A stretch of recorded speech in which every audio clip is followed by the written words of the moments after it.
மேற்கு வங்கத்தின் முர்ஷிதாபாத் மற்றும் டைமண்ட் ஹார்பர் பகுதிகளில் வக்ஃபு சட்டத்திற்கு எதிராக நடந்த போராட்டத்தில் போலீசார் மீது கற்களை வீசி அவர்களின் வாகனத்தை போராட்டக்காரர்கள் தீ வைத்து எரித்தனர்.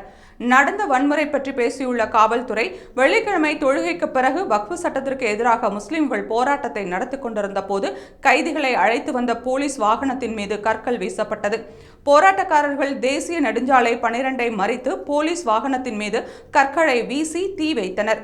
நடந்த மோதலில் காவல்துறையைச் சேர்ந்த 10 பேர் காயமடைந்த நிலையில் 2 ரயில்கள் ரத்து செய்யப்பட்டன என்று தெரிவித்துள்ளது.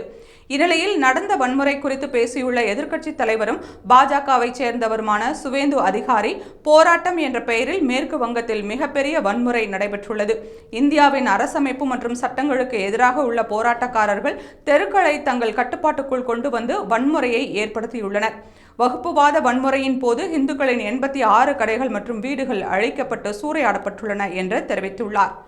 மேலும் முர்ஷிதாபாத், சவுத் மற்றும் நார்த் 24 பர்கானாக்கள், ஹூப்ளி, மால்டா, பிர்பூம் உள்ளிட்ட மாவட்டங்களில் உள்ள பகுதிகள் வன்முறையால் பாதிக்கப்பட்டுள்ளது என்றும் பாதிக்கப்பட்ட பகுதிகளில் 355 பிரிவை அமல்படுத்த வேண்டும் என்று சுவேந்து அதிகாரி தெரிவித்துள்ளார்.